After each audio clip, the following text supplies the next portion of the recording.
ప్రాణ స్నేహమే నిర్దోష రక్తమే దైవ గొర్రె పిల్లవే సుందరుడవు నీవు సుందరుడవు 10,000లో నీవు శ్రేష్ఠుడవు సుందరుడవు బాబు సుందరుడవు 10,000లో శ్రేష్ఠుడవు హోసన్నా ఉన్నత దైవమా హోసన్నా దావీదు తనయుడా హోసన్నా ఉన్నత దైవమా హోసన్నా దావీదు తనయుడా స్నేహితులు మరచిపోయినా బంధువులే విడచిపోయినా తోడుగా నిలచిన ప్రేమను మరువలేనే స్నేహితులు మరచిపోయినా బంధువులే విడచిపోయినా తోడుగా నిలచిన ప్రేమను మరువలేనే సహచారివే సహచారివే వేదనలో ఆదరించే నా ప్రియుడవే సహచారివే నా సహచారివే వేదనలో ఆదరించే నా ప్రియుడవే హోసన్నా ఉన్నత దైవమా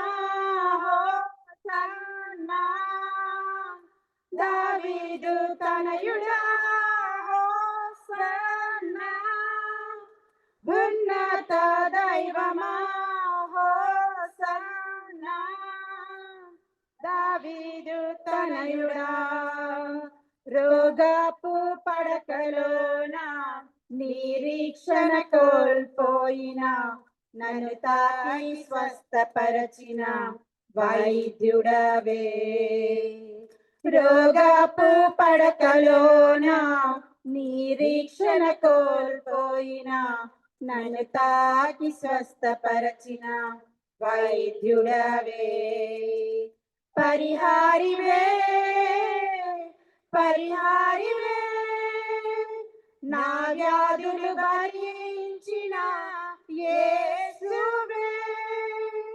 పరిహారివే నా పరిహారివే నా వ్యాధులు భరించిన యేసువే హోసన్నా ఉన్నత దైవమా హోసన్నా దావీదు తనయుడా హోసన్నా ఉన్నత దైవమా హోసన్నా దావీదు తనయుడా షారోను రోజావే నా ప్రాణ స్నేహమే నిర్దోష రక్తమే దైవ గొర్రె పిల్లవే షారోను రోజావే నా ప్రాణ స్నేహమే నిర్దోష రక్తమే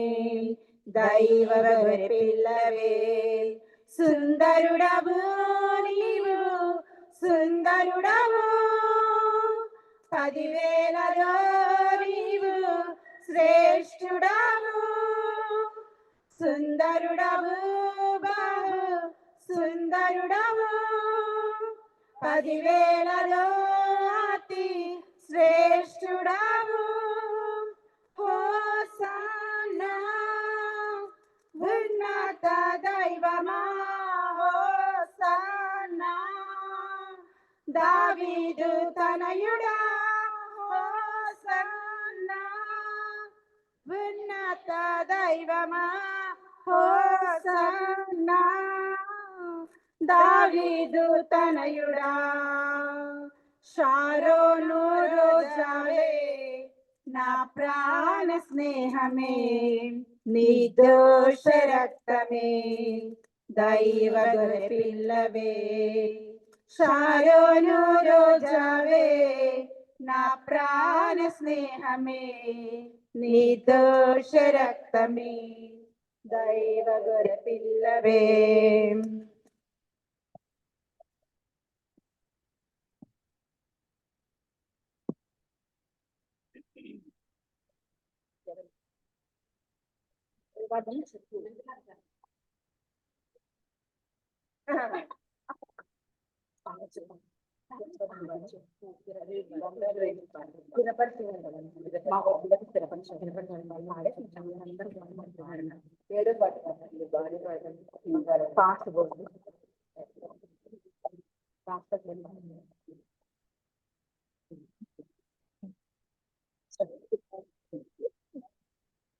బంగారు వెండి కన్నా బంగారు వెండి కన్నా బంగారు కన్నా యేసయ్య నాకు మిన్నా బంగారు వెండి కన్నా హాయ్ బంగారు వెండి కన్నా బంగారు కన్నా యేసయ్య నాకు మిన్నా యేసయ్య సేవే నాకు మిన్నా.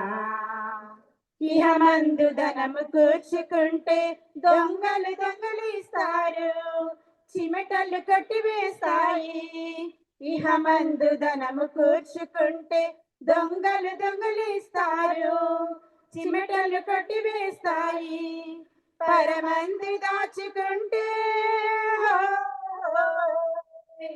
పరమందు దాచుకుంటే అక్కడ దొంగలు ఉండరు ఓరన్నో. బంగారు వెండి కన్నా హాయ్ బంగారు వెండి కన్నా బంగారు కన్నా యేసయ్య నాకు మిన్నా యేసయ్య సేవే నాకు మిన్నా. సూది బెజ్జములు ఉంటే దూరుట ఎంతో సులభమురన్నో అది ఎంతో సులభమురన్నో. సూది బెజ్జములు ఉంటే దూరుట ఎంతో సులభమురన్నో అది ఎంతో సులభమురన్నో. ధనవంతుడి పరలోకములో ధనవంతుడి పరలోకములో ప్రవేశించుట దుర్లభమన్నా. బంగారు వెండి కన్నా హాయ్ బంగారు వెండి కన్నా బంగారు కన్నా యేసయ్య నాకు మిన్నా యేసయ్య సేవే నాకు మిన్నా. ధనమును నమ్మిన వారందరూ శోధనలా పడ్డారు విశ్వాసము నుండి తొలగారు. ధనమును నమ్మిన వారందరూ శోధనలో పడ్డారు విశ్వాసము నుండి తొలగారు. నానా బాధలతో నానా బాధలతో తమను తామే పొడుచుకున్నారనో. బంగారు వెండి కన్నా హాయ్ బంగారు వెండి కన్నా బంగారు కన్నా యేసయ్య నాకు మిన్నా యేసయ్య సేవే నాకు మిన్నా. క్షయమగుని ధనరాశుల నమ్మి పేదలకేయుమురన్నా అది దేవునికి ఇష్టమురన్నా. క్షయమగుని ధనరాశుల నమ్మి పేదలకేయుమురన్నా అది దేవునికి ఇష్టమురన్నా. దాని ఫలముగా పరలోకములో దాని ఫలముగా పరలోకములో అక్షయమగు ధనముందిరోరన్న. బంగారు వెండి కన్నా హాయ్ బంగారు వెండి కన్నా బంగారు కన్నా యేసయ్య నాకు మిన్నా యేసయ్య సేవే నాకు మిన్నా. బంగారు వెండి కన్నా హాయ్ బంగారు వెండి కన్నా బంగారు కన్నా యేసయ్య నాకు మిన్నా యేసయ్య సేవే నాకు మిన్నా.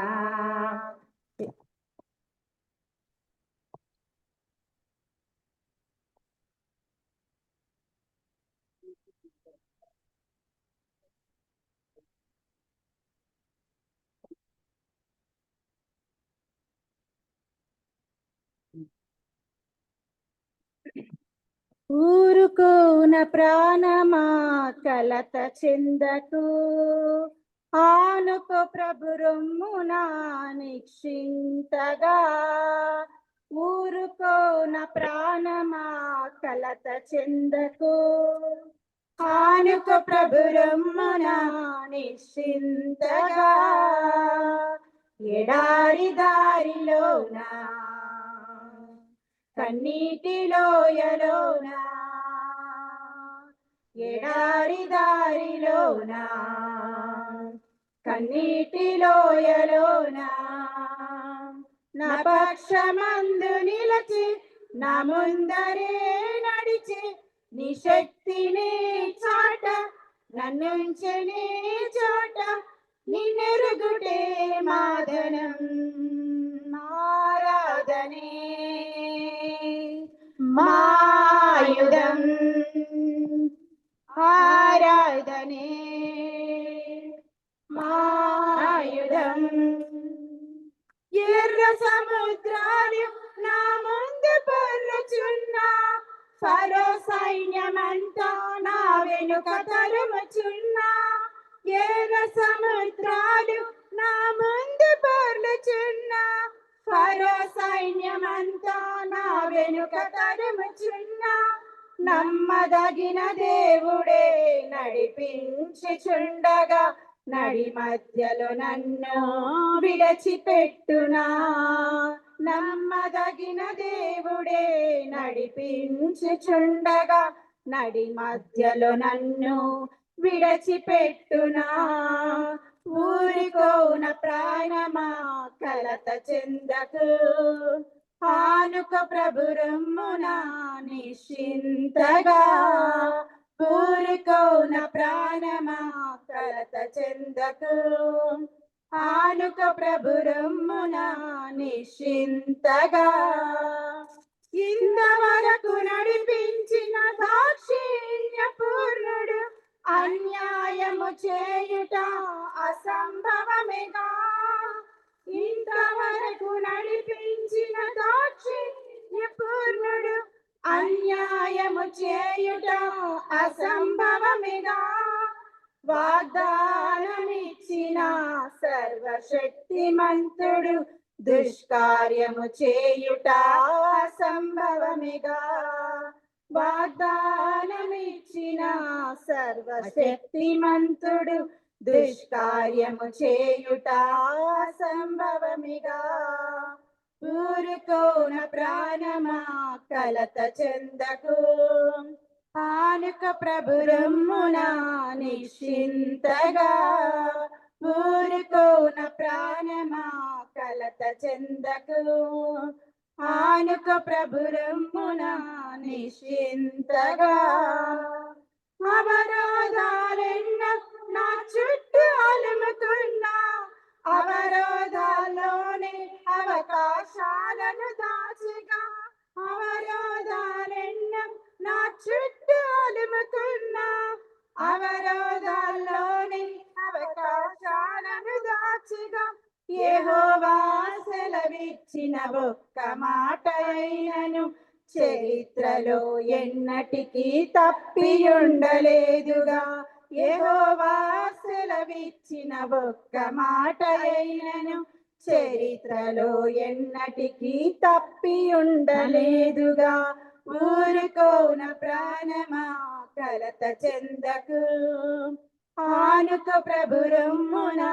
నిశ్చింతగా ఊరుకోన ప్రాణమా కలత చెందకు ఆనుక ప్రభురమ్మున నిశ్చింతగా ఎడారి దారిలోన కన్నీటి లోయలోన ఎడారి దారిలోన కన్నీటి లోయలోన నా పక్షమందు నిలచి నా ముందరే నడిచి నీ శక్తిని చాట నన్నుంచని చోట నిన్నెరుగుటే మాదనం ఆరాధనే మాయుధం ఆరాధనే మాయుధం.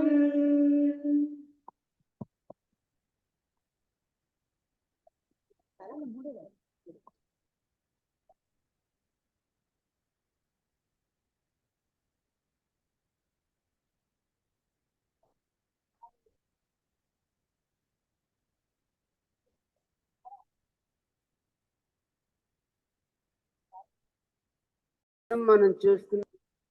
అయినప్పటికీ కూడా ఎందుకు ఆగిపోతున్నారు కొద్దిమంది? ఆ విషయాన్ని మనము పరిశీలన చేసుకుంటే మంచిది. ఎప్పుడో ఒకసారి జరిగించుకునే ఈవెంట్స్ లో కూడా, సందర్భాల్లో కూడా ఒక రీతిగా మనకు ఎక్కువ హైందవులకున్న పండుగలు మనకు లేవు. దైవ సన్నిధే అదే మనకు పండుగ లాంటిది, ఉత్సవం లాంటిది కూడా చెప్పాలంటే. నిజమైన సంతోషము, సమృద్ధి అయిన సంతోషం, సంపూర్ణమైన సంతోషం కూడా ఎక్కడుంది? విశ్వాసికి దైవ సన్నిధిలోనే. రకరకాల కారణాలు ఉండొచ్చు. ఇందాక పాడిన పాటలో అదే వచ్చింది. పరిస్థితులు ఎన్నున్నా, అవరోధాలు ఎన్నున్నా, అవకాశం ఇచ్చినప్పుడు దాన్ని వాడుకోవాలి మనం. అంతేనా? అవకాశాలు మనం అనుకున్న టైంలో రాకపోవచ్చు, కానీ అవకాశాలు మనం అవైల్ చేసుకుంటే మంచిది. దేవుని బిడ్డలకి ఎప్పుడు కూడా పోరాటాలే ఉంటాయి. పోరాటాలే, చిక్కులే. అన్ని సరిగా సబబుగా ఉంటేనే దేవి సన్నిధి అని ఇప్పుడు అనుకోకూడదు. హన్నా ఎప్పుడు వచ్చిందండి దేవి సన్నిధికి? షిలోకి ఎప్పుడు వచ్చింది? కోపకారణము చేత బాధించే వాళ్ళు ఉన్నారు, విసిగించే వాళ్ళు ఉన్నారు. అసలు భోజనమే చేయటం లేదామె. అవునా? ఇంటి పరిస్థితులు బాగాలేకపోయినా, సంఘ పరిస్థితులు బాగాలేకపోయినా, భార్యాభర్తలకు బాగలేకపోయినా, ఇంట్లో దిగులు చింతలు అన్నున్నా ఎక్కడ పోతాయి ఇవన్నీ? షిలోహ్ అనే దేవుని మందిరంకు వచ్చినప్పుడే. అని ఎవరికి ఈ దినాల్లో నెమ్మది ఉండదు. ప్రభు రాకడ దినాల్లో ఈ చిదుగు సమస్యలు చాలా ఉంటాయి. అయినా దేవుని సన్నిధి మీద మనం ఎప్పుడు అలగకూడదు. ఫలానా వాళ్ళని బట్టి, ఫలానా వాళ్ళని బట్టి ఎప్పుడు అనుకోవద్దు. ఇది ఎవరి సన్నిధి? ఇది దేవుని సన్నిధి. ప్రారంభంలో మా చిన్నతనంలో సంఘంలో కొన్ని సమస్యలు వచ్చాయి. జోసఫ్ గారు ఉన్నప్పుడు కూడా వచ్చినప్పుడు అక్క ఉన్నారే, జూమ్ లో మాట్లాడుతూ ఉంటారు, మాలిని పాలు. వాళ్ళ నాన్నగారు, వాళ్ళమ్మ జమున్నా పాలు, ఆయన పేరు అంకుల్ పేరు అనంతం పాలు. ఆయన అనేవాడు, సంఘం మీద ఎవరు కోపపడకూడదు, సంఘం మీద అలగకూడదు, సంఘం మనందరిది, జోసఫ్ కాదు అనేవాడు. ఎవరి పేరున ఎవరిది లేదు. సంఘ సేవకుల మీద కానీ, పెద్దల పేర్లు కానీ ఏవి చెప్పడానికి వీలు లేదు. సంఘం ఎవరిది? తన స్వరక్తం ఇచ్చి కొనుక్కున్నాడు కాబట్టి ఎవరి మీద మనం ఎన్నడూ అలగకూడదు, తినకూడదు. మనం ఎన్ని సంసారంలో ఎన్ని తొందరలు వస్తాయి. ఇల్లు విడిచిపెట్టిపోతున్నారా ఎవరైనా? వారిని కానీ భర్తలు కానీ. కనుక తెలుసో తెలియకో మనం కొన్ని బాధలు అందరికీ ఉంటాయి, విమర్శలు ఉంటాయి, ఎన్నెన్నో ఉంటాయి. ఇద్దరు, ఒక తల్లి గర్భంలో పుట్టిన ఇద్దరికి పొసగదే 500 మందికి పొసగాలంటే ఇంపాసిబుల్ అది. కాబట్టి ఎక్కడో సమస్య ఉందని మన పిల్లల్ని బడికి పంపించము, ఆపం. ఇది దేవుని గుడే, దేవుని బడి మనం కదా. ఇది విశ్వవిద్యాలయం లాంటిది. కనుక ఆగకుండా సాగకుండా అందరినీ హెచ్చరించుకొని మనం ముందుకు సాగుదాం. ఎప్పుడు మనం చెప్పుకుంటున్నట్లుగా కొన్ని ప్రశ్నలు చెప్పుకుందాం. విశ్వాసుల వీరులలో సుందరమైన శిశువు ఎవరు? కానీ నువ్వు ముందుంటే ఎందుకు వెనక్కి వెళ్ళిపోయినావు?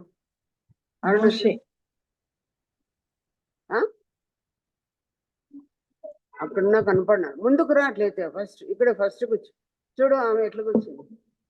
ముందుకు వస్తే వినపడతాయి. రండి, ఆసక్తి కలిగిన వారందరూ ముందుకు రండి. క్వశ్చన్స్ అంటే ఆన్సర్స్ చెప్పడానికి చాలా ముందుకు రావచ్చు. నాన్న ఇక్కడ కూడా ఎవరు ఉన్నారు? సుచరితారా? నీ స్వరం వినపడదు. సుచరిత వినపడుతుందిరా. తర్వాత లుస్త్రా, ఈకొనియా అంటే మీకు ఎవరు గుర్తొస్తారు? Very good. ఇశ్రాయేలు జనమంతయు వినండి. ఇశ్రాయేలు జనమంతయు నశింపకుండున్నట్లు ఒక మనుషుడు ప్రజల కొరకు చనిపోవట యుక్తమని దేవుని పిల్లల్ని ఏకంగా సమకూర్చుటకు ఆయన చావనై ఉన్నాడని ప్రవచించిన ప్రధాన యాజకుడు అయ్యప్ప. 300 దేనారములు అంటే మీకు యేసుక్రీస్తు శిష్యులలో ఎవడు గుర్తొస్తాడు? యూదా ఇస్కరియోతు. తోమ కాదు, ఇసుక యుద్ధం. లేఖనాలలో ఏ గుడ్రాలికి పిల్లలు పుట్టలేదు. మొన్ననే అమ్మాయి కుమార్తె మీకాలు. మీకాలు నిజముగా అతడు రోగి చావునకు సిద్ధమై ఉండెను గాని దేవుడు తనని కనుకరించెను అని పౌలు ఎవరిని గురించి చెప్పాడు? ఎపప్రదితు. కరెక్ట్. యెషయా ప్రవక్త యొక్క కుమారుల పేర్లేవి? మహేర్షాలాల్ హాస్బజ్. Very good. ఆష్బజ్ అయిపోయింది. ఇంకొక కుమారుడు 7వ అధ్యాయంలో షేర్యాషీబు. చాకిరేవు మార్గమున నీవును నీ కుమారుడును తీసుకుని వెళ్ళి అహాబు రాజును ఎదుర్కొనుడి అన్నాడు. కాబట్టి 2 కుమారులు. మొదటి కుమారుడు షేర్యాషీబు, 2వ కుమారుడు నేను ప్రవక్త తగ్గిపోతే ఆమెతో పోగా కుమారుడు పుట్టాడు. అతని పేరే గొప్ప పలకలో సామాన్య అక్షరాలతో వ్రాయబడిన పేరు నిన్ను అడిగింది. మహేర్షాలాల్ హాస్బజ్. Very good. అజోతులో కనబడి అచ్చడి నుండి కైసరేకు వచ్చే వరకు ప్రతి పట్టణములన్నింటిలోనూ సంచరించుచు సువార్త ప్రకటించుచు వచ్చిన పరిచారకుడు ఫిలిప్పు. అజోతులో మళ్ళీ కనపడ్డాడు ఉంది. అక్కడి నుంచి మళ్ళీ కైసరికి వచ్చే వరకు ప్రతి పట్టణంలో ప్రకటించుకుంటూ వచ్చాడండి. ఆ పరిచారం ఫిలిప్పు మనం చూస్తున్నాం. యెషయా భార్య పేరు ఏమి? పేరు లేదు కానీ ఆమె ఏ పని చేసేది? ప్రవక్త్రిని. బాలాకు రాజు ఇశ్రాయేలును శపించుటకు ఏ ప్రవక్తను పిలువనంపాడు? బిలాం. అమోరీయులు, పెరిజీయులు, కనానీయులు వీళ్ళందరూ ఉన్నారు కదా. వీళ్ళందరూ అమోరీయులు, వీళ్ళందరూ కూడా ఎరుకో యజమానులని వీరికి పేరు బైబిల్లో ఉంది. వీళ్ళందరూ యుద్ధం చేయడానికి ఇశ్రాయేల్ మీదకి వచ్చినప్పుడు దేవుడు వేటిని పంపాడు? అన్ని రకాల ప్రజలు వీళ్ళను ఎరుకో యజమానులు అంటారని బైబిల్లో ఉంది. వీళ్ళందరూ యుద్ధానికి అట్ ఎ టైం వచ్చినప్పుడు ఒకేసారి దేవుడు వేటిని పంపాడు?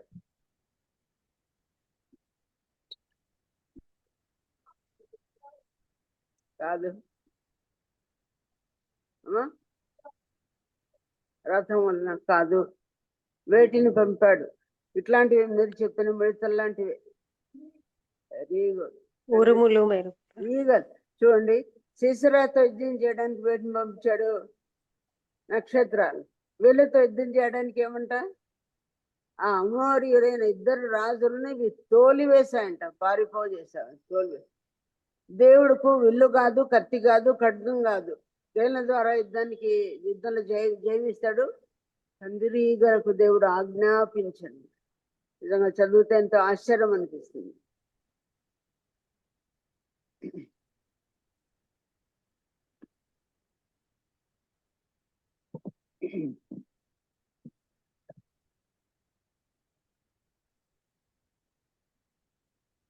దేవుడిచ్చు సర్వాంగ కవచంలో జోడు దేని సూచిస్తుంది? సువార్త ప్రకటన. పూర్తిగా చెప్పండి. సమాధాన సువార్త సిద్ధ మనస్సును జోడు. సత్యము దేనిని సూచిస్తుంది? వాక్యము. పూర్తిగా చెప్పాలి. సత్యమును దట్టి. మనలో సత్యం లేకుండా మన జీవితంలో అన్ని ఉన్నాయి అనుకుంటే కాదు, ఓడిపోతాం. సత్యం ఉండాలి మన జీవితంలో కదా. సత్యం అంటే వాక్యం, అదే సమయంలో నిజము అనే సత్యం కూడా మనము పలకాలి. చాలా సార్లు అబద్ధాలు ఎక్కువ వాడుతున్నాం. దేనిలో చెప్పండి? పాటలు పాడతాం. దీనిలో కూడా వస్తానంటాం, ఇప్పుడే చేస్తానంటాం కదా. ఎన్ని అబద్ధాలు దీనిలో ఎన్ని ఉన్నాయో. సత్యం అనే దట్టి మన జీవితంలో ఎక్కడైనా పలికే ప్రతి మాట, దీనిలో పలికినా ఎక్కడ పలికినా గాల్లో ఉన్నా అవన్నీ ఎవరు వింటున్నారు? వాక్యంలో ఉన్నమాట. మిరియం పలికినప్పుడు ఏమన్నాడు? ఆ మాట యెహోవా వినెను. ఆ మాటలను వింటున్నాడు. కాబట్టి చాటును మాట్లాడినా మాటలు మిద్దెల మీద దేవుడు ప్రకటిస్తానన్నాడు. కాబట్టి సత్యం అనేది దట్టి మనకు అవసరం. తర్వాత సర్వాంగ కవచంలో చివరిది ఏంటి? ప్రార్థన. చెప్పండి. ఎవరు ప్రార్థన అన్నారు? Very good. జూమ్ లో వాళ్ళు చెప్తున్నారంట. సమస్త పరిశుద్ధుల కొరకు ఏం చేయమన్నాడు? ఎట్లా సమస్త చేయమన్నాడు? విధమైన ప్రార్థన, సమస్త విధమైన పట్టుదలతో. మన కోసం చేసుకున్నప్పుడు ఎట్లా చేసుకుంటాం? పట్టుదలతో, కన్నీటితో, బతిమాలి యాచించి చెప్పుకుంటాం. వేరే వాళ్ళకి వచ్చినప్పుడు ఒక్క మాటలో కొట్టి పారేస్తాం. మొత్తం పట్టి ఎంత చదివేసి సంఘంలో 500 మంది ఉంటే 500 పేర్లు ఒక్కసారి అట్లా తిప్పేస్తే అయిపోయి. కానీ ఎట్లా చేయాలంటే మనం పట్టుదలతో. మన మధ్య ఉన్న కరెంట్ ప్రాబ్లమ్స్ ఏంటి? కరెంట్ కాదు, ప్రస్తుత సమస్యలు ఏంటి? వాటి కోసం ఎట్లా చేయాలి? మనం పట్టుదలతో చేయాలి. ప్రార్థన బాగా పెరగాలమ్మా కదా. మీటింగ్లు ఏమో చెప్పుకుంటున్నాం, జూన్లో మీటింగ్లు ఏమో చేసుకుంటున్నాం, కానీ పట్టుదల ప్రార్థన లేదేమో. సంఘ ప్రార్థనలకు ఎవరు పారిపోతారంట? దయ్యాలే ఓడిపోతా ఉంటే, మన మధ్య ఉన్న సమస్యలు ఓడిపోవడం లేదంటే మనం తెచ్చుకున్న చిక్కుల సమస్య. వీటన్నిటి కోసం పారిపోవాల సంఘంలో. ఇవన్నీ అంటే ఎక్కువగా పట్టుదలతో ప్రార్థన చేయండి, స్పెషల్గా చేయండి.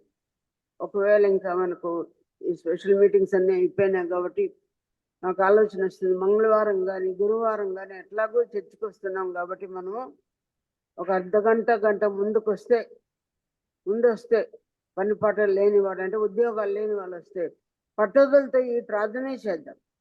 జూమ్లో ఎలాగో చేసేవాళ్ళు చేస్తూనే ఉన్నారు. ఇక్కడికి వచ్చి మన సంఘం కొరకు చేసేవాళ్ళు పట్టుదలతో ప్రార్థన చేసే ఆసక్తి గల వాళ్ళందరూ ప్రార్థన చేస్తారు. ఒకరు గంట ముందు ముగ్గురు ఇద్దరన్నా అర్ధగంట చేసుకున్నా, 15 నిమిషాలు చేసుకున్నా కూడా బాగుంటుంది. కాబట్టి అలాంటి వారందరూ కూడా పట్టుదలతో సమస్త పరిశుద్ధుల కొరకు విజ్ఞాపన, యాచన, కృతజ్ఞతలు చెల్లిద్దాం. నెక్స్ట్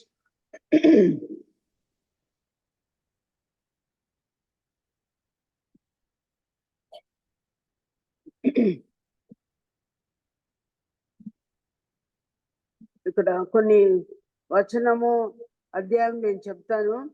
పిల్లలు ఏమీ లేకపోయినా మీరే ఆ వస్తువులు తెచ్చిపెట్టాలి. ఏంజల్ తల ఊపుతా ఉంది, ఆమె లేచింది అప్పుడే. రిసల్లా కాకుండా ఇది శ్రీరామ్ మీటింగ్ కాబట్టి ఎవరెవరు తెస్తారు. ఎజ్రా గ్రంథం, ఎజ్రా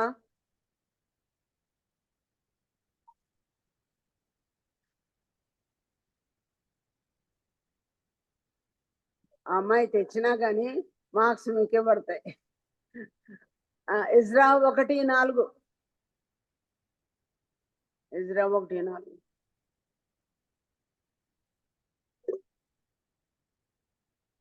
వెండి బంగారం.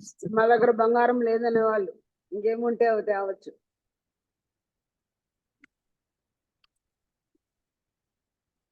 చదవండి ఏమున్నాయి అక్కడ. వెండి బంగారం, పశువులు,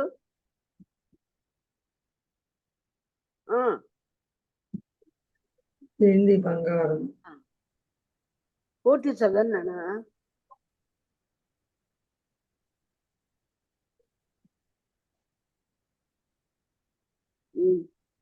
సహాయము చేయమని ఆజ్ఞాపించారు.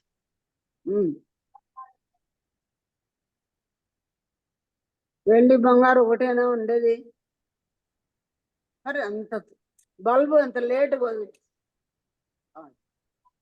ఏ వస్తువైనా తీసుకురావచ్చు. నెక్స్ట్ యెషయా గ్రంథం 7వ అధ్యాయము 18వ వచనం.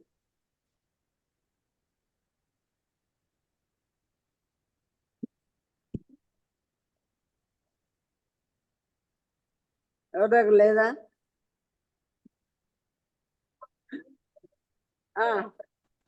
ఏమా అరుణ సురేష్ ఏలా వేసి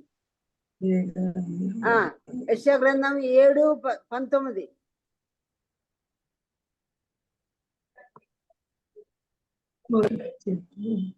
తల వెంట్రుకలు ఇంకా గడ్డ ఒకటేనే ఉండేది, ఇంకేముంది? ముళ్ళు కూడా దొరకవా ముళ్ళు? అది గుండ్ల పొద.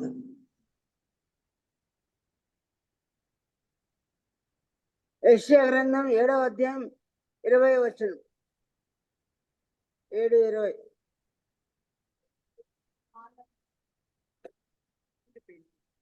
తల వెంట్రుకలక అది ఒకటి కూడా అలా ఊరికే ఇట్లా అంటున్నావు.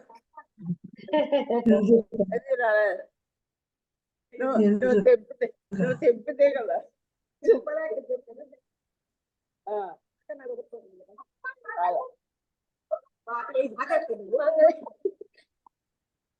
పోతాను. కత్తి.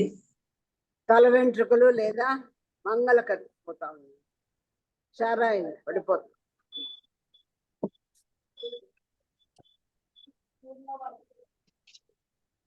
అలా చూపిస్తున్నారా? జూమ్ లో కూడా చూపిస్తున్న వాళ్ళు చాలా చురుకుగా ఉన్నారు. జూమ్ లో ఉండేవాళ్ళు ఎంతమంది ఉన్నారు?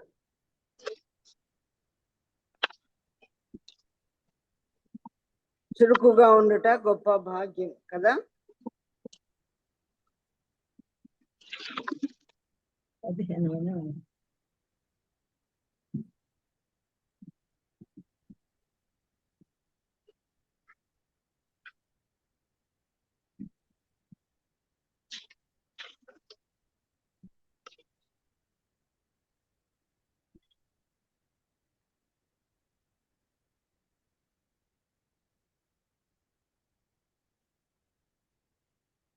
వినండి. 2వ యోహాను పత్రిక 1:12.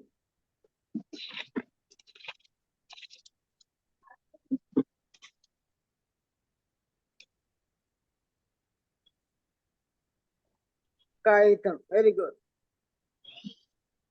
సిరా అంటే పెన్ను, వెరీ గుడ్. నెక్స్ట్, ప్రకటన గ్రంథము కొద్దిమంది తెరిసే పనే లేదనమాట. తెచ్చుకునే వాళ్ళు తెచ్చుకుంటారు, పోయే వాళ్ళు పోతారు. ప్రేక్షక పాత్ర వేయించే కాకుండా తీసి చూడండి. 22:16. ప్రకటన 22:16.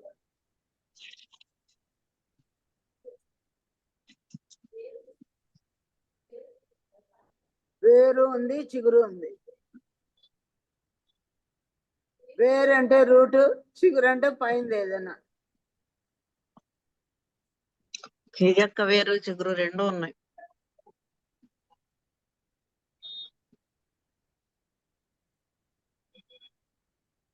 Very good.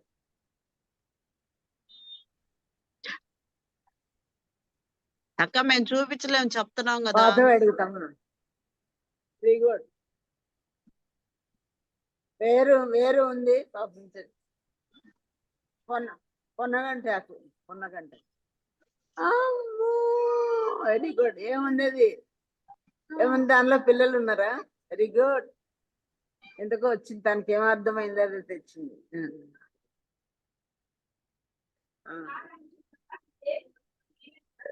సరే సరే, మంచి. ప్రకటన గ్రంథం 20వ అధ్యాయం 1వ వచనం. ప్రకటన 21. తాళపు చెవి.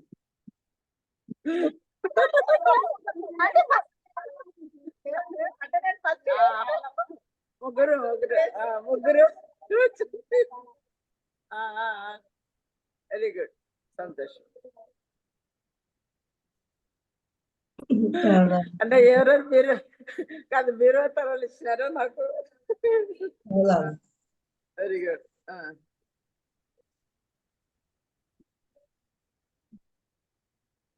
ప్రకటన 8:10.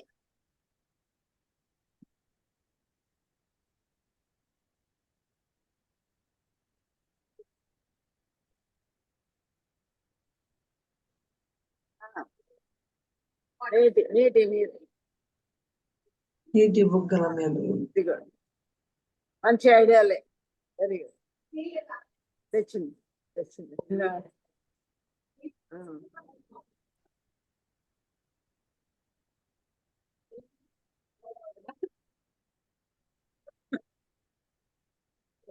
బోర్ ఇదే, బోర్ అంటే ఇదే.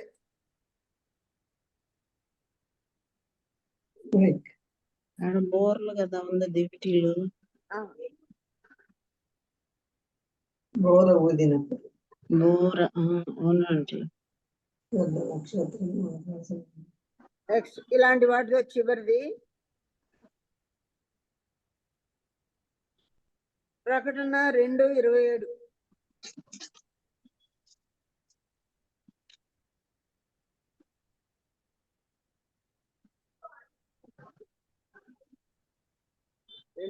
ఏమనుంది? ఎనుప ఖండం ఆ ఇంకేమున్నాయి చూడండి దానిలో. అంటే పాత్ర అంటే ఏమై కుమ్మరి వాణి అదే పాత్ర పోతే కదా దొరుకుతాయి. స్త్రీల మీటింగ్, యూత్ మీటింగ్ కాదు అది. Very good, very good. సరే,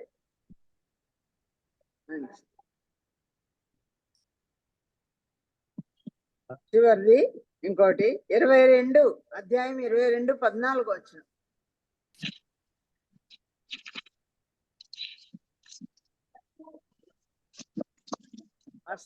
వెరీ గుడ్.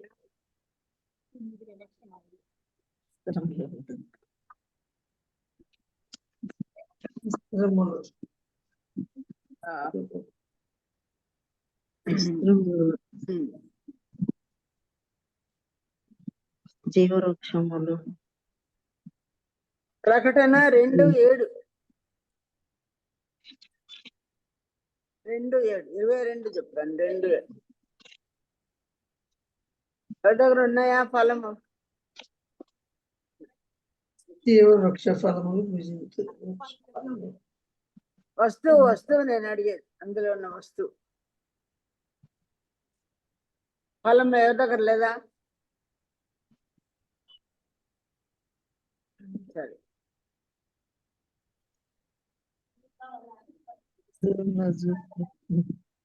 Very good. ఎవరు పేరు? జీవవృక్ష ఫలం. రత్నమ్మనా? యాపిల్ జీవవృక్ష పండు. ఫలం. రత్నమ్మ యాపిల్ పండు చూపించిందండి. Very good.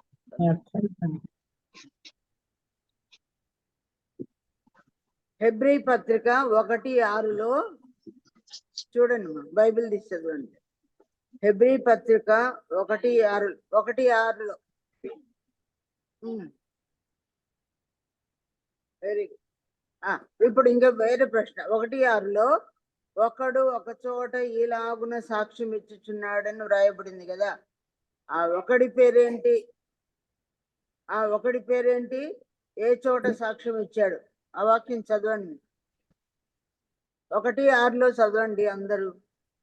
మరి ఆయన భూలోకమునకు ఆది సంభూతిని మరలా రప్పించినప్పుడు దేవుడు అందరూ ఆ ఒకడి పేరేంటి? అది 6 కాదు సిస్టర్. ఒకడు ఆరు వేరే ఉందక్క. సాక్ష్యం ఇచ్చుచున్నాడు. మనోన్నక్క 6 వేరు కదా. అంటే ఏ వచనం? ఏ అధ్యాయం? 3, 4 అది వెరీ గుడ్. అది 2, 3, 4 ఒకడు ఒక చోట అన్నాడంటే ఆ ఒకడు ఎవరు? దేవతలు. దావీదు. ఏ చోట రాస్తాడు? ఇదే వచనమైంది కదా. ఏమని? మనుషుని జ్ఞాపకం చేసుకుంటూ వాడు ఏ పాటు వాడు ఎక్కడుంది, ఏ గ్రంథంలో ఉంది? ఆ ఒకడు ఎవరు అంటే కరెక్ట్ ఆన్సర్ చెప్పింది తను. ఆ ఒకడు దావీదు. కీర్తన గ్రంథం 8వ అధ్యాయంలో ఆయనే అదే మాట మరొక చోట రాయబడింది. 6, 2, 6. Next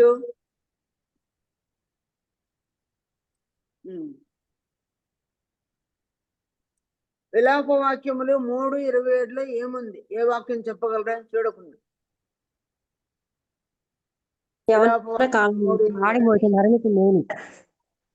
very good. యవన కాలమున కాడి మోయుట నరునికి మేలు, అది అతని మీద మోపినవాడు యెహోవా. యెహోవాయే. మరి మీలో ఎవరైనా మీ యవనతనంలో దేవుడు తన కాడిని మోయమని ఎవరితోనైనా చెప్పాడా? చెప్పాడు. యవన కాలం దాటిపోయింది, ఇప్పుడైనా చెప్తున్నాడా? ఈ రోజైనా చెప్తున్నాడా? దానిని మన మీద మోపేవాడు ఎవరు? యెహోవాయే. కనుక ఈ కాడి, దేవుని కాడి మన మీద కలిగి ఉండడం ఎంత మేలు. ముఖ్యంగా ఇప్పుడు మీకు లేకపోయినా మీ పిల్లలు ఉన్నారు, వాళ్ళు యవనంలోకి వచ్చి ఉండవచ్చును. అలాంటి వారిని మనం ప్రేరేపిస్తే ఎంతైనా మంచిది. ఈరోజు వాక్యంలో కూడా దాన్ని మనం చూస్తాము. ఈరోజు నా వంతు కాదు, కానీ పోయిన వారంలో మొదటి నెలలో మొదటి నాది కాబట్టి ఈరోజు నన్నే తీసుకోమన్నారు, కాబట్టి నేనే తీసుకుంటున్నాను. మనం ధ్యానిస్తూ ఉన్న హెబ్రీ పత్రికలోనే ఈ మాటలు మనం చూద్దాము. నన్ను వేరే అట్ట ఇస్తారా? ప్యాడ్ దూరంగా ఉంది ఇది. హెబ్రీ పత్రిక 2వ అధ్యాయంలో మరికొన్ని వచనాలు మనం చూస్తాం, విడిచిపెట్టినవి.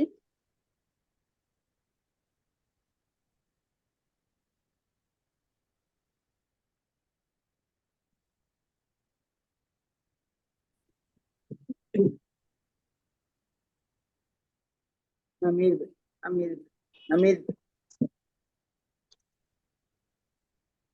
2వ అధ్యాయము 1-2 వచనాలు చదవండి.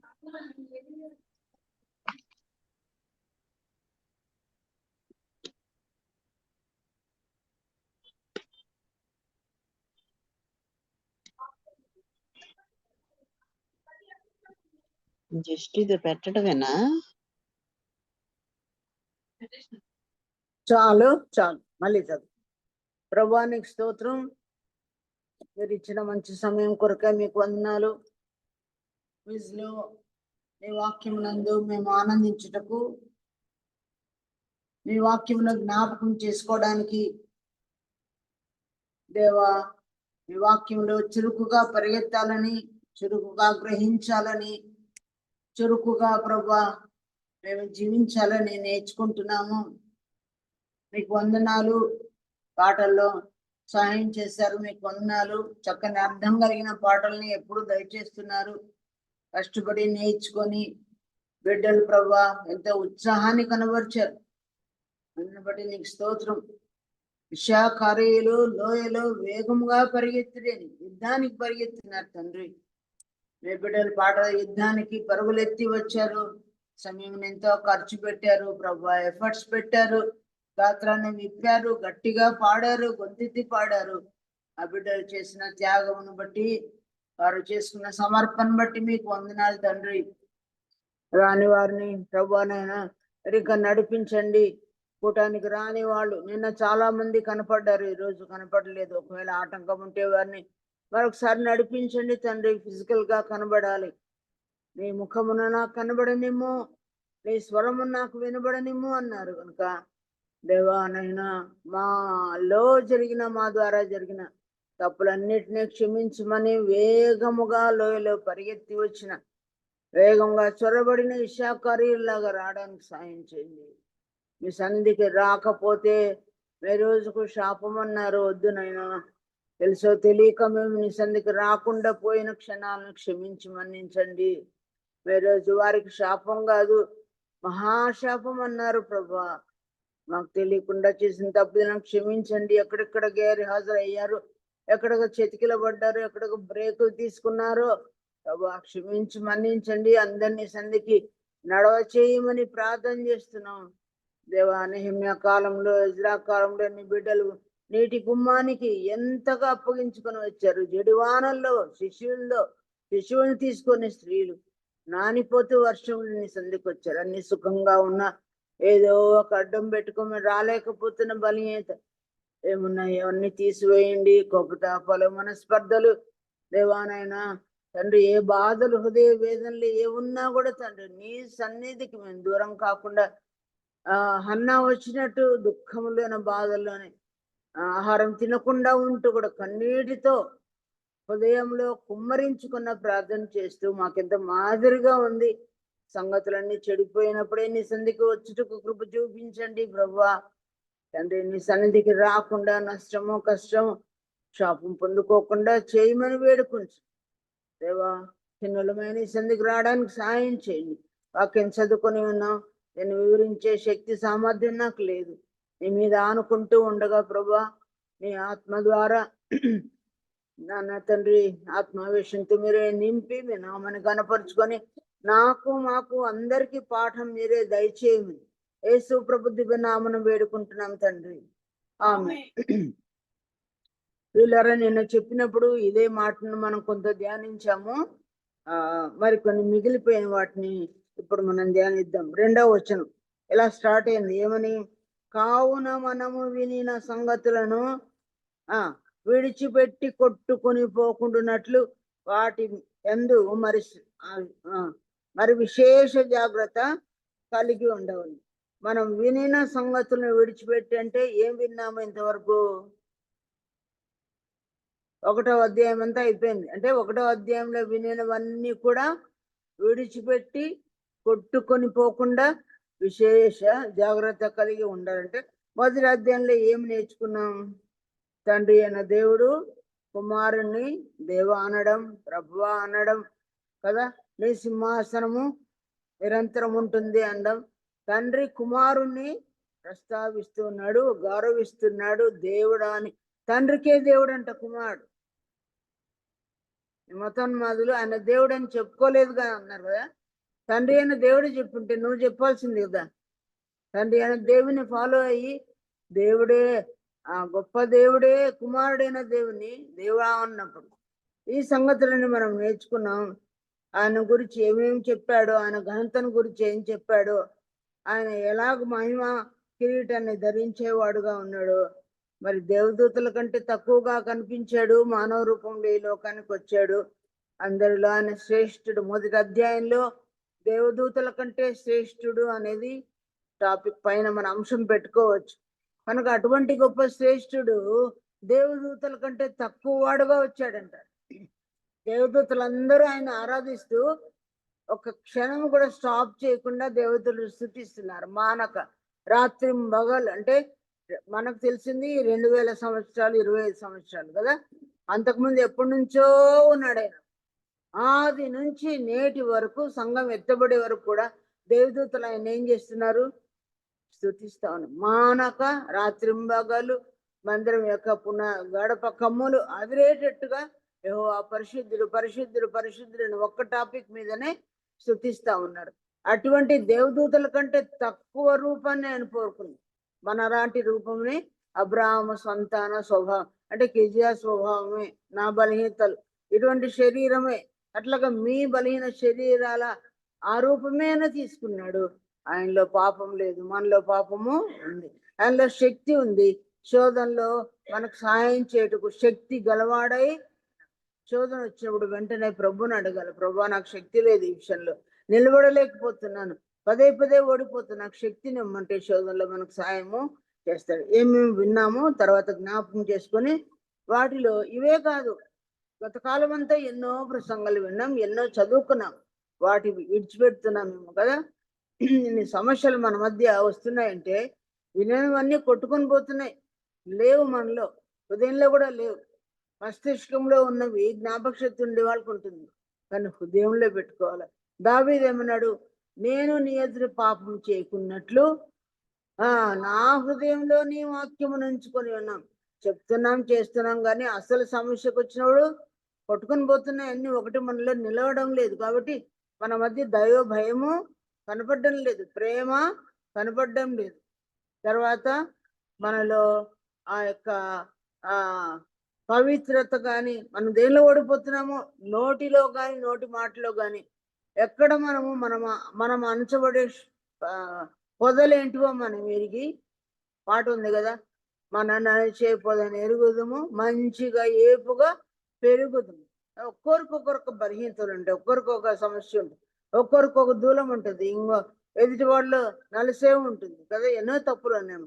కానీ వీటన్నింటిలో కూడా విడిచిపెట్టి కొట్టుకొని పోకుండా, అంటే మనం వింటున్నాం కానీ చాలాసార్లు కొట్టుకొని పోతున్నాం. అట్లున్నాం. కనుక వీటి విషయంలో విశేష జాగ్రత్త కలిగి ఉండాలి. అందుకే పౌలు శీల చెప్పిన సంగతులు ఇంటికెళ్ళి వాళ్ళు ఏం చేస్తున్నారు, అలాగున్నాయో లేదో, ఫలానా అధ్యాయం ఫలానా వచనం అన్నారు, నిజంగా చూద్దామని మనలాంటి కాపీలు వాళ్ళకి లేవు. అప్పుడు ఎవరికి అందరికి కలిపి ఉన్నాయేమో తెలియదు. ఇప్పుడు చైనా ప్రజలు అంటే ఇప్పుడు అవి ఇప్పటికంటే ఆ దినాల్లో ఎక్కువ నాస్తికత్వం ఎక్కువగా ఉన్నది. వాళ్ళు ఏం చేశారు, ఒక ఆవు ఖరీదు ఎంతో అంత ఖరీదు పెట్టి బైబిల్ కొనుక్కునే వాళ్ళంట. ఆవులు వేల రూపాయలు ఖరీదు చేసి, కనుక నీవు నేను అందరు తలా ఇంత చేసుకొని ఈ గ్రూప్ అంతా ఒక బైబిల్ కొనుక్కున్నాం అనుకోండి, ఈ గ్రూప్ అంతా ఒక బైబిల్ కొనుక్కున్నాం అనుకోండి, ఇంటికి వెళ్ళి వాళ్ళు ఏం చేస్తున్నారంట, పౌలు శీలలు చెప్పిన సంగతులు అలాగ ఉన్నాయో లేదని లేఖనములను బెరే సంఘస్థులు ఏం చేస్తున్నారు, అనుదినము ఎట్లా చదువుకున్నారంట, పరిశోధించి వచ్చారు. అంటే డాక్టరేట్లు చేసేవాళ్ళు ఎంత పరిశోధన. ఒకసారి ఎంబీబీఎస్ ఆమె చూసాను, పీజీ చేస్తున్నాం, చూస్తే ప్రతి every line underline, every line కూడా అండర్లైన్. మీ బైబిల్లో అండర్లైన్లు ఉన్నాయా లేదా చూసుకోండి. ఉన్నాయా? నేను బాగా వాడుతున్నామా, కొత్తగా ఉన్నాయా బైబిల్ చూసుకోండి. వాడే బైబిల్ పాతగానే ఉంటాయి కదా. కనుక వాక్యం బాగా పరిశోధిస్తానే అప్పుడు అవి మనలో ఉంటాయి, మనలోనే ఉంటాయి. కనుక ప్రియుల, ఎప్పుడు వాక్యం చెప్పాలో ప్రసంగిస్తున్నామంటే ఆ రోజు చదువుకోవడం కాదు, ఆ వారం మాత్రమే చదువుకోవడం కాదు. ప్రసంగం మనకు లేకపోయినా కూడా నా విశేష జాగ్రత్త కొరకు నేను చదువుకోవాలి, మీ విశేష జాగ్రత్త కొరకు మీరు చదువుకోవాలి, లేకపోతే కొట్టుకొని పోతామని దేవుని వాక్యంలో. కనుక ఇంతవరకు నీరు నిలవలేని బద్దలైన ఎక్కడ చూస్తున్నారు.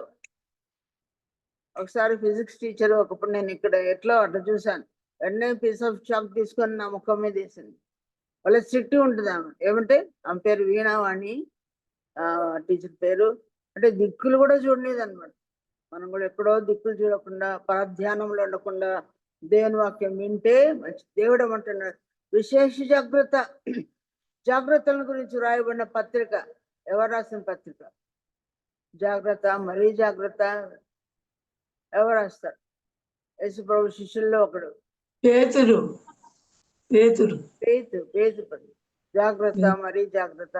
జాగ్రత్త అనేది మాత్రం పేతురు పత్రికలో కనిపిస్తుంది. ఇక్కడ హెబ్రీ పత్రికలో విశేష జాగ్రత్త కలిగి ఉండుడి అన్నాడు. కానీ ఈ జాగ్రత్త లేకుండా పైపైన చదువుతున్నామేమో, పైపైన వింటున్నామేమో, కానీ దానికి జ్ఞాపకం పెట్టుకోలేదేమో. అందుకనే వీక్ గా ఉండే స్టూడెంట్స్ ఏం చేస్తారంటే, ఒక్కసారిలో అర్థం చేసుకునే స్టూడెంట్స్ ఉంటారు, కానీ వీక్నెస్ ఉంది అంటే చదివింది గుర్తుండదు కాబట్టి అలాంటి వాళ్ళు ఏం చేస్తారు, అర్థం కాకపోయినా కంఠస్థం చేస్తారు కొద్దిమంది కదా. ఎంత టైం అయినా తీసుకొని బట్టి పడతా ఉంటారు, ఎట్లయినా అది గుర్తుకు రావాలని మరీ చదువుతారు. కానీ ఒకటే టెక్స్ట్ బుక్ బాగా చదువుకుందాం, ప్రభు త్వరగా వస్తున్నాడు కనుక కలెక్టివ్గా అందరికి కలిపి ఒకే తీర్పు ఉండదు. మనలో ప్రతి ఒక్కొక్కడు తన్ను గురించి దేవునికి లెక్క చెప్పాలి కదా. మనసులో, వాక్కులో, కర్మలో, ప్రవర్తనలో, నడతలో, ఇచ్చుటలో, వచ్చుటలో, సత్క్రియలు చేయుటలో, సేవ చేయుటలో, స్వార్థ రుణము తీర్చుకొనుటలో, హెచ్చరించుటలో, ప్రభు కొరకు ఏం చేసినా దానికి ఫలితం ఉంటుంది. కాబట్టి ప్రతి ఒక్కరు తీర్పులోనికి మనము వస్తాం. కాబట్టి చాలా జాగ్రత్తగా, విశేష జాగ్రత్త కలిగి ఉండాలి. సరే, ఆ జాగ్రత్త గురించి చెప్తూ కింద ఏముంది 2వ వచనంలోనే, ఎందుకనగా చదవండి.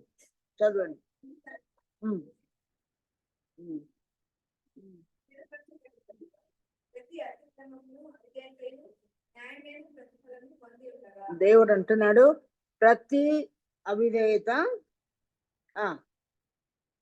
ప్రతి విధేయత కూడా తీసుకోండి. అవిధేయత ఉన్నా, విధేయత ఉన్నా దానికి ప్రతిఫలము, న్యాయమైన ప్రతిఫలం ఇస్తాడంట.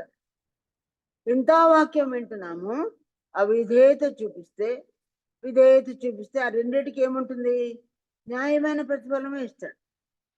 కనుక చాలాసార్లు దేవుని వాక్యం ఎలాంటిదంటే దేవదూత ద్వారా పలకబడిన వాక్యం అంట. ఇది దేవదూతల ద్వారా పలికిన వాక్యం అంటే ఏది చెప్పండి? అపోస్తలుల కార్యం 7వ అధ్యాయం చూడండి.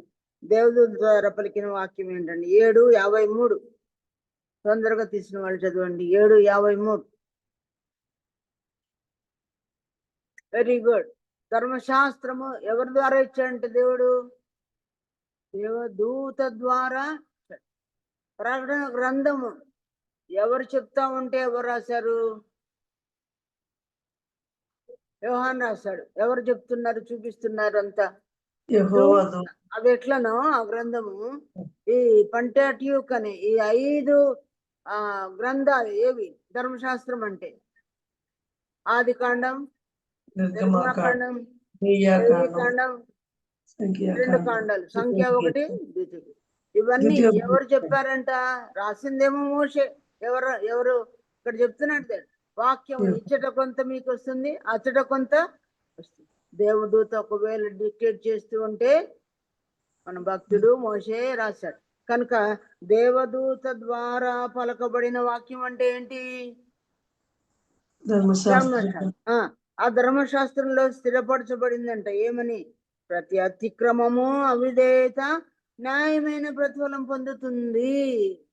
ధర్మశాస్త్రంలో రాయబడిన ఈ గ్రంథాలు 5 గ్రంథాలు రాయబడిన ప్రతిదీ అందులో ఎవరైనా అన్యాయం చేస్తుంటే న్యాయమైన ప్రతిఫలము చూపిస్తాడు. విధేయత చూపించుంటుంది దానికి కూడా. ఫర్ ఎగ్జాంపుల్ ఎన్నో రాయబడిన విధేయతలు చూపించిన వాళ్ళు ఎంతోమంది కదా. అవిధేయత చూపించిన వాళ్ళు కూడా ఉన్నారు. ఎవరు వాళ్ళు? ఎన్ననే చెప్పుకున్నాం కదా. దాతాను, అభిరాము, కోరా. న్యాయమైన ప్రతిఫలం ఏమొచ్చింది? అది వాళ్ళకు విషయంలో దేవుని న్యాయ విధిలో అది ఉందన్నమాట.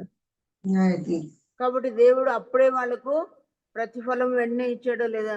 ఫర్ ఎగ్జాంపుల్ ఎవరు? మిరియాం. వెంటనే న్యాయమైన ప్రతిఫలం దేవునికి అది న్యాయమనితో వచ్చింది కదా. మిగతా మీరు కూడా బాగా విధేయత చూపండి. అలాగా మీ తమ్ముళ్ళనైనా ఎవరినైనా మీ ఇంట్లో ఉండే వాళ్ళ సేవకులైతే, మన భర్తలు అయితే వాళ్ళని చీల్చి చెండాడే వాళ్ళంగా మనం ఇంట్లో ఉండకూడదనే కదా. వాళ్ళు కామెంట్ చేయొద్దు అనే కదా. తమ్ముళ్ళైనా వాళ్ళు సేవకులై ఉంటే నీకు తమ్ముడే కానీ దేవునికి మోసే ఎలాంటి వాడంట? నా ఇల్లంతట్లో నమ్మకమైన వాడు అంటే మీరు నమ్మకమైన కాదు. అతడు సాత్వికుడు భూలోక మంత్రులు అంటే మీ ఇద్దరు సాత్వికులు కాదు అక్క అన్నానే కదా. నా సేవకుని అలాగ అనడానికి మీరేలా ఏమన్నాడు దేవుడు? మీరేలా మీరేలా భయపడలేదు. కనుక తమ్ముడి విషయంలో నేను అక్కను కదా, సీనియర్ మోస్ట్ అని ఏమనాలా? క్లాస్ తీసుకుందేమో కదా, క్లాస్ తీసుకుందాం. కానీ దేవుడు అన్నాడు నీ తమ్ముడు కావచ్చు, నా సేవకుడు నీ తమ్ముడు, ఎందుకు మీరు భయపడలేదు? ఈనాడు పెద్ద చిన్న భయం ఉందా సంఘాల్లో? మనకు ఒకరికంటే ఒకడు యోగ్యుడుగా, కానీ యోగ్యుడిగా ఎంచుకోవడం లేకపోయినా మనసులో ఏమనుకుంటా ఉంటాం? ఆమె ఎవరులే కదా, ఆమె ఎవరు చెప్పడానికి, ఏమో నాకు చెప్పొచ్చింది కదా, ఎన్నో అనుకుంటాం. ప్రభు వాక్యముని ఎన్ని విడిచిపెడుతున్నామో, ఎన్ని విషయాల్లో కొట్టుకొని పోతున్నాము. కనుక అట్లా అనుకుంటే నాకంటే ఆ అక్క యోగ్యురాలంటే ఆమె నిలదీయము, ఆమెను కొట్లాడము, ఏం చేయము కదా. జాగ్రత్తగా ఉంటాము. మన మాటల్లో ఎవరిని గుర్తుపెట్టుకోవాలి? మిరియాము. మన నాంటి సోదరి ఎవరు? మిరియాం. యెహోవా మాట, మిరియాం మాటలన్నీ దేవుడు విన్నాడంట. అట్లాగా నా పేరు పెట్టుకుంటే మిరియాంలో నా మాటలన్నీ దేవుడు వింటున్నా. ఆ రోజు ఇట్లా మాట్లాడిన, ఇట్లా తిప్పినా, నాలుగు తిప్పి మాట్లాడి, చెయ్యి తిప్పి మాట్లాడా కదా. కుర్చీలన్నీ పైకెత్తి ఏదో మాయానికి తెలియదంటే నేను మాట్లాడుతాను, నేను మాట్లాడినామో అవన్నీ విన్నాడని జాగ్రత్త. ఎందుకంటే తీర్పు ఉంది. తీర్పు లేకపోతే ఎట్లా మాట్లాడినా కూడా మనం భయం లేకుండా ఉండవచ్చు. కనుక దేవుని మేఘం మన మధ్య ఉండదు. దేవుని సన్నిధి ఉండకుండా చేసేది సినిమాలు, డ్రామాలు, కూనికోర్లు కాదు. కానీ మన నోటి మాటలే దేవుని సన్నిధి మనతో కూడా లేకుండా, ఆయన ప్రెజెన్స్ ఉండదు. మనం ఎంత సేవ చేసినా దానిలో దేవుని గాడ్స్ ప్రెజెన్స్ లేకపోతే వ్యర్థమవుతుంది. కనుక న్యాయమైన ప్రతిఫలం ఉంటుంది. అవిధేయుల యొక్క సంగతి మనం చూసాం. విధేయులైన వారికి ఏం ఫలితం ఉంది చూద్దాం ఇప్పుడు. ఇదే వాక్యంలోనే హెబ్రీ పత్రిక 11వ అధ్యాయంలో చూడండి, 24వ వచనం. హెబ్రీ పత్రిక 11:24.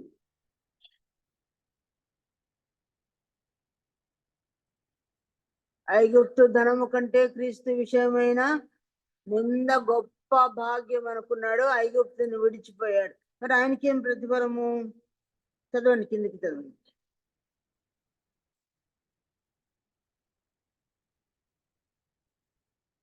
ఓ అలాగూ ఫరో అల్లుడు, ఫరో యొక్క కుమారుడని అనిపించుకుంట కంటే నిన్నయే గొప్ప భాగ్యం అనుకుని ఎంచి ప్రతిఫలంగా ఏం పొందాడని రాయబడింది?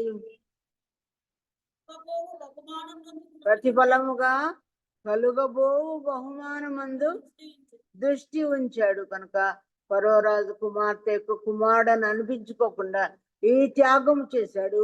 ఇహలోక ఐగుప్తు భాగ్యము కంటే నిందలే గొప్పవను. ఒక్కరొక మాట అంటే మనం సహించుకోలేకపోతున్నామే, క్షమించుకోలేకపోతున్నామే, దేవుని సన్నిధికి రాకుండా అలుగుతున్నామే. ఇంకా నిందలేమనిపిస్తాం మనం? యేసు ప్రభుని ఎన్ని నిందించారు, గుండె పగిలిపోయిందంట. దేవాది దేవుని కుమారుడికి ఏమైపోయింది? గుండె పగిలిందంట. గుండె పగిలే మాటలు అన్నా కూడా సిలువ దిగిరాలే. రోషంతో నువ్వు దిగిరా అన్నారని దిగొచ్చినాడా? ఓ సామెత ఉంది కదా, రోషానికి రోలు మెడగట్టుకుంటే ఏమవుతుంది? ఎంత బరువు అవుతుంది? రోలు ఎట్లుంటుంది? పెద్ద పెద్ద రోలు ఉంటాయి మన ఇళ్ళు. తను లాగడం ఎంత కష్టం. కనుక ప్రియులారా, గుర్తుపెట్టుకొని నిందలు అనుభవిస్తామా? మోషే నింద అనుభవించట గొప్ప భాగ్యం అంట. బహుమానంగా ఏమిస్తున్నాడో దేవుడు. అక్క అనుకుండే, అన్న అనుకుండే, ఎంబ్రాయిలు అనుకున్నారు. ఇశ్రాయేలు మాటి మాటికి తిరుగుబాటు చేస్తున్నాడు. ఆ మోషే అనువాడు ఏమైంది? మోషే 6 లక్షల పాదచారులకు స్టేట్స్మెన్, ఒక నాయకుడు. 40 ఏళ్ళు నాయకత్వం చేస్తే ఏమంటున్నారు ఆయన్ని? వాడు వీడు. యేసు ప్రభుని ఏమన్నారు? వాడు వీడు దుర్మార్గుడు కానిడలో వీని మేము నీకు మేము సన్మార్గులము, వీడు దుర్మార్గుడు అన్నారు. మనం ప్రభువుని చూస్తామా? మన మనసుకు ఎప్పుడు కష్టమైనా, ఎవరైనా ఒక నింద, ఒక బాధ కలిగించినప్పుడు, మనకు కానీ, మన భర్తలకు కానీ, మన పిల్లలకు కానీ, ఆ పేరుని బట్టి, ఆ నిందను బట్టి దేవుడు గొప్ప భాగ్యం నాకు ఇస్తాడని. మా ఆయన్ని ఇట్లా అనుకున్నారే, మా పాపని ఇట్లా అన్నారే, మమ్మల్ని అన్నారే, మా వంశాన్ని అన్నారే అంటే అనిపించుకోవాలని ఆ సిలువను దేవుడు మనకు పెట్టాడు. నేను ఎన్ని అనిపించుకున్నాను అని దేవుడు అంటాడు కదా. మరి కుమారుడు కాడా, వడ్లవాణి కుమారుడు కాడా, వీళ్ళ అక్క చెల్లెలు మాతో లేరా, వీళ్ళ అన్నలు తమ్ముళ్ళు మాతో లేరని ఎంతమంది తోలునాడినారు. అలాంటివే కదా మనకి ఈనాడు వస్తున్నవి. నన్ను కాదు, మా అమ్మ అనేది చిన్నప్పుడు, నన్ను కాదు దేవుణ్ణి అనుకున్నారు అనుకోవాలమ్మా అనేది కదా. నన్ను కాదు నా ప్రభుని అన్నారు అనుకోవాలి, మనల్ని కాదు అనేది. కనుక నిందలే మనకు గొప్ప భాగ్యం. మనల్ని పొగడి మునగ చెట్టు ఎక్కించినప్పుడు కాదు కదా. మునగ చెట్టు ఎక్కిస్తే ఏమవుతుంది? ఆ మాటలు అనిపించుకున్నప్పుడు, వీళ్ళు అనింది, నేను ఇంత న్యాయంగా ఉన్నాను కానీ నన్ను కూడా ఇట్లా అన్నారని మనసు కష్టం అనిపించవచ్చు. ప్రతి మనిషికి మనసు ఉంది, నొప్పి బాధ మనకు తెలుస్తుంది, చివుక్కుమని గుచ్చుకుంటాయి. ప్రభు దగ్గరే ఏడ్చుకోవాలా, ప్రభు దగ్గరే ఆదరణ పొందాలా. దేవుని వాక్యం అనింది, నా విచారం, నా అంతరంగంలో విచారములే హెచ్చగా. 94వ కీర్తన 19వ వచనం. నా అంతరంగంలో విచారములు, 1 కాదు 2 కాదు, హెచ్చిపోయినా ఏం చెప్తాను, ఎన్ని బాధలు, ఎన్ని కష్టాల అన్ని వచ్చిన అంటాం. నేను మనిషా పసరమా అన్నీ నన్నే అంటారే, అందరు నాకే పని చెప్తారే, ఎన్నోసార్లు అంటాం. హెచ్చిన యొక్క ఆ బాధలు మనకు వచ్చినాడు. నా అంతరంగం విచారం లేచగా నీ గొప్ప ఆదరణ నా ప్రాణమునకు నెమ్మది కలుగు. చెప్పండి, నా ప్రాణమునకు నెమ్మది కలుగు చేయొచ్చు. ఆయన దగ్గర ఆదరణ పొందకుండా మనుషులకు మనం చెప్పుకొని ఇట్లా అన్నారు, అట్లా అన్నారు, అట్లా అన్నారు అని టామ్ చేసుకుంటే ఎవరిది ఆదరణ ఉండదు. అవునక్క నిన్నే అన్నారక్క, కొన్ని మనకు పోస్తారు కదా మసాలా కలిపినప్పుడు, మనం ఆదరణ పొందలేము. కనుక ప్రియులారా, ఇవన్నీ కూడా మన సిలువ. ప్రభు ఏమన్నాడు? ప్రతివాడు తన సిలువని ఎత్తుకొని నన్ను వెంబడించాలా అన్నాడు. కనుక ఇవన్నీ మనము ప్రాక్టికల్ గా చూపాలి. ప్రాక్టికల్ గా మనం సిలువను మోసినప్పుడే కానీ, అడిగితే కడిగేస్తే రగడలు రాజ్యాలు అవుతాయి, అల్లర్లు అవుతాయి కదా. దేవుడు అన్నాడు, యెహోవా అల్లరికి కర్త కాడు. పౌలు ఏమన్నాడు? చాలాసార్లు చెప్తుంటా, నా వలన అల్లరి కాలేదు అన్నాడు ఆయన. నా వలన అల్లరి. మరి మనం చెప్పగలమా? సంఘంలో ఇన్ని అల్లర్లు జరుగుతాయి, ఇన్ని వివాదాలు జరుగుతాయి. నీ వలన కాలేదా? నీ వలన కాలేదా? దోషులు కావు. ఎవరి వలన అల్లరి అవుతుందో వాళ్ళు దోషమూర్తులే. జ్ఞాపం పెట్టుకోను. వీధుల్లో ఆయన కేకలు వేయడు. వీధుల్లో ఆయన కేకలు, ఆయన అరవడు. మక్కలాడుచున్న కొవ్వొత్తిని, ఆయన జనపనారవత్తిని ఆర్పి వేయడు అంట. మీ నా కేకలు వీధుల్లో. సంఘం ఎవరిల్లండి ఇది? దేవుని ఇల్లు. మన ఇంట్లో అయితే ఏదైనా ఇంట్లో కొట్లాట పడితే పక్కింటి వాళ్ళు వినపడకూడదని కొద్దిమంది ఏం చేస్తారు? కిటికీలు వాకిళ్ళు అన్నీ వేసుకుంటాం, మన రగడ ఎవరికి వినపడకూడదు అని. సంఘం ఎవరిది? ఎవరి ఇల్లని మనం అల్లరి చేస్తున్నాం?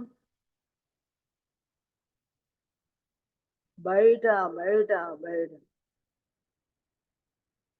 నా వలన అల్లరి కాకూడదు నా సంఘంలో అనేది అనుకోవాలి. ఇది దేవుని ఇల్లు. మన అరుపులు దేవునికి వినబడుతున్నాయి, వీధులు వినబడుతున్నాయి. ఆలోచించు. మన ఇంటి వారిని, మన భర్తలను మనం సమాలించుకోవాలి. మనకు అన్యాయమే జరగనే కాదు, నోరు మూసుకోవాలి.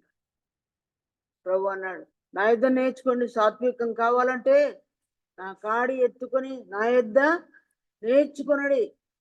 నా కాడి ఎలాంటిది? సులువైనది. దేవుడు సువార్తల్లో కూడా చెప్పాడు, నా ఆజ్ఞలు భారమైనవి, నా ఆజ్ఞలు మీరు ఆచరిస్తే మీరు నన్ను ప్రేమిస్తున్నట్టే అని దేవుడు అన్నాడు. ఒక్క మాట అనిపించుకోవడం, ఒక ఏటు కొట్టన్న కొట్టు, కానీ అలా అంత మాట అనొద్దు అంటాం కదా. ప్రభు ఎన్ని మాటలు పడినాడు. కనుక మన కష్టమైనప్పుడు ఎప్పుడు సిలువను గుర్తుపెట్టుకోవాలి. అది మన గురి, అది రూల్ ఆఫ్ థంబ్ మన జీవితంలో. ఆ సూత్రం పెట్టుకోవాలి. మన హృదయాన్ని ఎవరైనా నొప్పించినాడు వెంటనే ప్రార్థనా గదిలోకి వెళ్ళండి, బైబిల్ తీసుకోండి. నా కష్టం వచ్చినప్పుడు ఎప్పుడు కూడా నా ఫ్రెండ్ బైబిలే.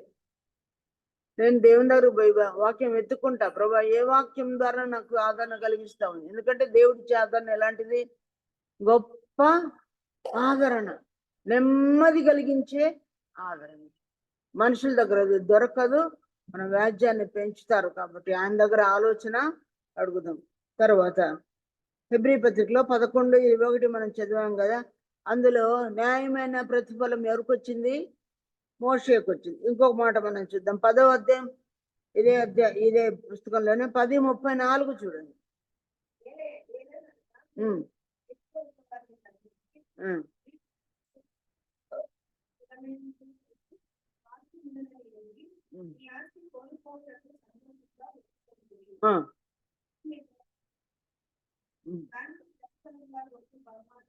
హెబ్రీయులంట ఆస్తి కోల్పోవడానికి ఇష్టపడ్డారంట.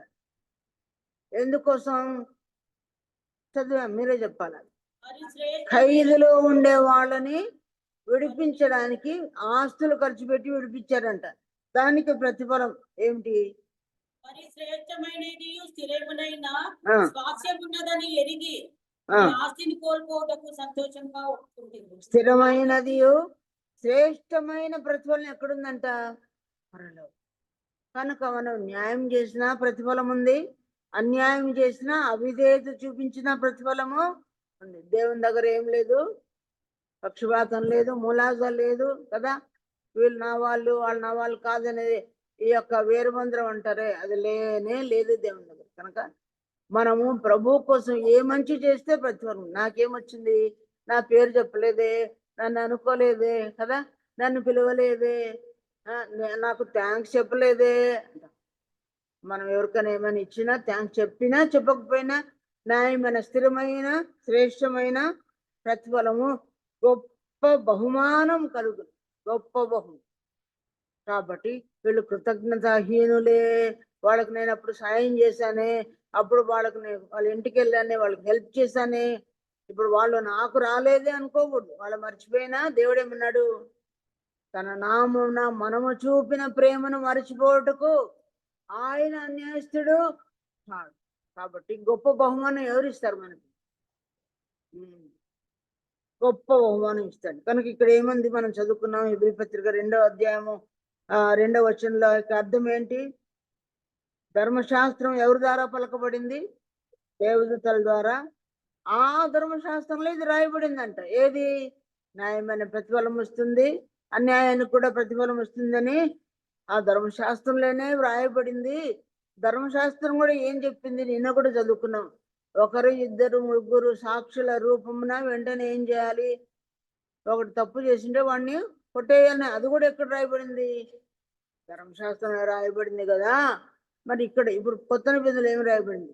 2వ వచనంలో ఇట్లా రాయబడి ఉండగా 3 నుంచి, ఇంత గొప్ప రక్షణ మనము నిర్లక్ష్యం చేసినట్ల ఎలాగో తప్పించుకుంటాము? అది కనెక్షన్ కదా. న్యాయమైన ప్రతిఫలం ఇస్తానంటున్నాడు, అన్యాయానికి కూడా ప్రతిఫలం ఉంటుందని చెప్తున్నాడు అని దాని కనెక్షన్ లో ఇంత గొప్ప రక్షణను కొద్దిమంది అవిధేయత చూపిస్తున్నారంట. ఇంత గొప్ప రక్షణ కొద్దిమంది నిర్లక్ష్యం అంట. అందుకే ఇంతవరకు కూడా నమ్ముకోవడంలే. మా ఇళ్ళలోనే ఉన్నారు, మన భర్తలే ఉన్నారు. నేను చెప్పాను కదా, నేను అవతాతలే ఉన్నారు, అల్లుళ్ళే ఉన్నారు, కొడుకులే ఉన్నారు. ఇంకా అలవాట్లండి, బయటికి రావడం లేదు, దేవుని మందిరానికి రావడం లేదు కదా. ఎన్నో చెప్తుండొచ్చు మనం కూడా. కానీ వాళ్ళు ఏం చేస్తున్నారు? నమ్మని వాళ్ళు నిర్లక్ష్యం చేస్తున్నారు. దేన్ని నిర్లక్ష్యం? దేన్నైనా నిర్లక్ష్యం చేయించినా కానీ రక్షణ గురించి నిర్లక్ష్యం చేయకూడదు. చాలా మందికి అర్థమైనా వాయిదాలు వేస్తున్నారు కదా. ఇప్పుడు కాదు, నేను కొద్దిమంది సాక్ష్యం చెప్పమంటే ఇప్పుడు కాదు లెక్క, వచ్చే సంవత్సరం చెప్తానన్నారు. నేను వంగి అందరికి పోయి చెప్తే, అరే వచ్చే సంవత్సరం వరకు నువ్వు గ్యారంటీ ఏముంది నువ్వు బతుకుతావని? నేడు అనే సమయం ఉండగానే అంటున్నాడు దేవుడు. రక్షణ దినం ఇదే మిక్కిలి అనుకూల సమయము. ఈ 5-6 గంటలకు దేవుని సువార్త వింటున్నామంటే నిర్లక్ష్యం పెట్టకూడదు. ఈ ఆదివారమే నీకు రక్షణ దినము, ఇదే మిక్కిలి అనుకూలమైన సమయం. ఇప్పుడు 7 గంటలు అవుతుందో దాదాపు. ఇదే సమయం కూడా దేవుడు చెప్పాడు.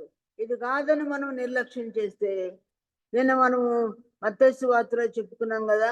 ఏమన్నా 22వ అధ్యాయంలో ఒకడేమన్నాడు? వ్యాపారం అన్నాడు, ఒకడు పెళ్లి అన్నాడు, ఇంకోడు ఎద్దులు అన్నాడు, ఇంకోరు పొలం అన్నారు. వాళ్లకు ఆ కారణాలు. మనకు కూడా ఏమైనా కారణం ఇప్పుడే కదలేడు. ఉద్యోగం అయిపోయి ఇప్పుడు కొంచెం ఉద్యోగంలో కొన్ని అన్యాయాలు చేయాల్సి వస్తుంది, కొన్ని అబద్ధాలు ఆడవలసి వస్తుంది అని చాలా మంది జాబ్ చేస్తూ నిర్లక్ష్యం అయితే దేవుడు ఏమన్నాడు? అలక్ష్యము చేసినట్టు మీరు ఆ శిక్షణ ఎలాగ తప్పించుకుంటారు? మరొక చోట మనం చూసాం, అలాగ అలక్ష్యం చేసి వాడు పెళ్లి వస్త్రంతో రాలేదంట. ఎందుకు పెళ్లి వస్త్రం రాలేదు అంటే వాడు ఏమన్నాడు? నీవెందుకు పెళ్లి వస్త్రం తీసుకురాలేదంటే ఏమన్నాడు? మౌని అన్నాడు. వాళ్ళ దగ్గర మాటలు. కొన్నిసార్లు మనకు దొంగ తిరుగుడు మార్గాల్లో మన వాళ్ళు చెప్పొచ్చు, ఈరోజు వస్తా, రేపు వస్తాం, అన్నాడు వస్తా అని కదా. మన కోపం తగ్గేటట్లుగా. నేను ఒక ఆయన ఉన్నాడు కదిర్లో, సార్ ముందు ఉంటాను సార్ అన్నాడు. ఇంతవరకు చచ్చిపోయే వరకు రాలేదు. కానీ ఇట్లా ఎన్నోసార్లు నిర్లక్ష్యం చేస్తాం. నిర్లక్ష్యం చేస్తే ఎలాగో తప్పించుకుంటారు? వచ్చే దండన ఏంటి? అక్కడ చీకట్లోనికి పడదురో ఎండి వీడిని అన్నారు. పెళ్లి వస్త్రం లేను. అక్కడ ఏముంటుందని చదువుకున్నాం? ఏడుపును పండ్లు కొరుకుటి ఉండును. యెషయా గ్రంథంలో దుస్సహనమైన వేదన ఉంటుందంట. దుస్సహనం అంటే సహించలేని వేదన ఉంటుంది, చీకటి ఉంటుంది, అంధకారం. అక్క చెల్లెలు, భార్యాభర్తలు కదా. భర్త ఏమైనా కావాలన్నా ఎవరి పేరు పిలుస్తారు? ముందు భార్యల పేర్లు పిలిచి అన్ని చెప్పించుకుంటారు, అన్ని హెల్ప్ కోరుకుంటారేమో కదా. అక్కడ నరకంలో కేకలేస్తే ఏ భార్య అందించదు, ఏ కుమారులు అందించరు, ఏ భర్త. ఎవరికి వారే ఏడుపు పండ్లు కొరుకుటయ్యి ఉంటుందంటే ఎంత గట్టిగా పండ్లు కొరుకుతారో తెలియదు. కాబట్టి అందుకే దేవుడు ఇంత గొప్ప రక్షణ నువ్వు ఎందుకు తృణీకరించావు? బయట చీకట్లోనే ఉంటావు. నీతిమంతులైతే నరకంలో కాదు పరలోకంలో ఉంటూ వారి ముఖములు, నీతిమంతుల ముఖములు సూర్యుని వల్లే తేజరులని మార్క్స్ వార్తలో ఉంది. సూర్యుని వల్ల తేజరు లేదు, వాళ్ళది ఎట్లుంది? నరకంలో పడిన వాళ్ళ యొక్క ముఖాలు ఎట్లుంటాయి? పొయ్యిలోంది కాలిపోయినట్టు. మీ ఇంటి వాళ్ళకి వెళ్ళి, ఎవరైతే మీ ఇంట్లో వాళ్ళు రక్షించబడలేదో ఫోన్లన్నా చేసి తమ్ముళ్ళు తండ్రులు ఎవరైనా హెచ్చరించే బాధ్యత మనది కదా. మీరు మీ ఇంటి వారిని రక్షించకపోతే నాకు ఎప్పుడు అది హార్ట్లో టచ్ అవుతాను. మా కొడుకులు నమ్ముకున్నారు, మరి మనవళ్ళు మనవరాలు రావాలి కదా ప్రభా. వాళ్ళ కథ రేపొద్దున ఎట్లుంటుందో, ఫ్యూచర్ ఎట్లుందో తెలియదు స్వామి. వీళ్ళందరూ రావాలని ఎందుకు దేవుడు నన్ను లెక్క బయట వాళ్ళకి ఎంత చెప్పాను, నీ మనవడు ఏంటి, నీ మనవరాలు ఏంటి అంటారు. కాబట్టి మనం అందుకే దేవుడు మీ ఇంటి వారిని మీరు రక్షించకపోతే విశ్వాస త్యాగం చేసిన వాడై అవిశ్వాసి కంటే మరీ చెడ్డవాడు. అవిశ్వాసుల కంటే మనం చెడ్డోళం అవుతాం. కనుక ఇంటి వారి కొరకు ఓడ సిద్ధపరిచిన వాడు రక్షణ కొరకు ఎవరు? ఆయన ఇంటి వారిని రక్షించుకున్నారు. కాబట్టి యెహోషువ విషయంలో ఏమని రాబడింది? మీరు ఎవరిని సేవించకూడతారో సేవించండి, కానీ నేను నా ఇంటి వారు, పిల్లలు కాదు, నేను నా ఇంటి మొత్తం. కొర్నేలు ఏమంటాడు? ఇంటి వారందరితో కూడా భయభక్తి కలిగిన పిల్లల్ని రక్షించుకునేదే కష్టం, భర్తను రక్షించుకునే కష్టం అని ఇంటి వారిని అంతా ఎక్కడ వంశమునకు కూడా మనం రుణస్థులమేమో కదా. మన ఇంటి వారు అంటే ఇంటి వారి, ఆ ఇంటి వారు అంటే అల్లుల్లో కోడలు కొడుకులు అందరూ ఉంటారు. అప్పుడు ఇంటి పేర్లు కూడా మారి ఉంటాయి. నేను ఎవరో చెప్తాను, కొటారి వారి ఇళ్ళలో పోలా వాళ్ళు వచ్చి పెళ్లి చేసుకున్నారు, దాన్ని ఉందా? సర్లా వాళ్ళు ఉన్నారు. వేరే అట్లా మన ఇంటి వారు అందరూ డిఫరెంట్ డిఫరెంట్ ఫ్యామిలీస్ వంశాల నుంచి వచ్చి ఉంటారు కదా. తల్లబ్రెడ్డి వంశం వాళ్ళు ఉన్నారు, పార్షా వంశం వాళ్ళు ఉన్నారు, కొత్తపల్లెలు ఉన్నారు. మా ఇంట్లో మా ఇంటి వారందరినీ భయభక్తులు అంటే ఎక్కడి నుంచి సంపాదించుకుంటాం? కనీసం మనము మన ఇంటి వారంటే కనీసం మన భార్య భర్తలు మన పిల్లల్ని కూడా మనం సంపాదించుకోకపోతే మన పేరు ఏం పేరంట? చెప్పాలనుకుని నేను చెప్పలేదు, అయినా పర్వాలేదు. కానీ ఈరోజు మనం నేర్చుకునేది ఏంటంటే ధర్మశాస్త్రం అంటే ఏది, ఎవరు చెప్పారు కదా. దేవుడు ఎన్ని అధ్యాయాలు, ఎన్ని గ్రంథాలు? 5 గ్రంథాలు. వాటిలోనే ఈ విషయాలు రాయబడి ఉంటాయి. తప్పులు చేస్తే వెంటనే ఖండన జరిగిపోయింది. కానీ మీరు కూడా అట్లా ఉండొద్దు. ఇంకా మీరందరూ రక్షించబడిన వాళ్ళు మనకు తెలుసు, కానీ రక్షించబడని మీ కుటుంబం కొరకు, భక్తిగా లేని మన కుటుంబీకుల కొరకు, అంతగా దేవుని సన్నిధికి రాలేకపోతున్న వాళ్ళని హెచ్చరించి ప్రతి దానికి న్యాయమైన ప్రతిఫలం ఉంది. అది చిన్నది కాదు, పెద్దది. కాబట్టి మన వలే వారందరూ మన స్థితిలోని వాళ్ళు రావాలంటే మనకున్న స్థితి కూడా చాలదు, కొట్టుకొని పోయామేమో. చాలా విషయాల్లో విశేషమైన జాగ్రత్త ఉండాలి. ఏ బాధలు వచ్చినా, మానసిక బాధల, శరీర బాధల, ఇంకా ఏవైనా మన విషయమై ఒకవేళ వేరువేరుగా చెప్తున్నారా, చెప్పుకొని పర్వాలేదు. ప్రతి దానికి దేవుని దగ్గర మనకు బహుమానం ఉంది. మన యొక్క సిలువను ఎత్తుకొని మనము ముందుకు సాగాలి. ఏ విషయానికి కూడా దేవుని సన్నిధిని మానకూడదు. మనకు మనసు బాగలేనప్పుడే దేవుని సన్నిధికి ఎప్పుడూ రావాలి. అక్కడ దిండు తరిచిపోయే రీతిగా ఏడ్చి ఇళ్ళలో ఉండే కంటే ఆ ఏడుపు అంతా దేవుని సన్నిధిలో ఒలకబోస్తే ప్రభు ఏమంటాడు? నీ కన్నీరు నేను చూచితినాను. కనుక కన్నీరు ఎక్కువ కార్చేది ఎవరండి? కాబట్టి మన కన్నీరంతా ప్రభు సన్నిధిలో హన్నాలాగా ఒలకపోతే సంగతులన్నీ సెట్ అవుతాయి, సంగతులన్నీ సెటరేట్ అయిపోతాయి. కాబట్టి సంఘం మీద భారం ఉన్న ప్రతి ఒక్కరు కూడా మంగళవారము, గురువారము అట్లీస్ట్ కదా, ఎట్లా శుక్రవారం ప్రార్థన చేస్తారు. శుక్రవారం కూడా మన సంఖ్య రావాలి. ఈరోజు వచ్చిన మీరందరూ శుక్రవారం రండి, ఇక్కడికి వచ్చి ప్రార్థన చేయండి. అక్కడుండే చేసే ప్రార్థన, ఇక్కడికి వచ్చి మీరు నా సన్నిధికి రండి అన్నారు. అట్లా ఇశ్రాయేలు చేశారు, విజయం పొందారు, సమస్యలు పోయి. మిగతా విషయాలు సమయం ఇచ్చినప్పుడు మళ్ళీ మనము చూసుకుంటాం.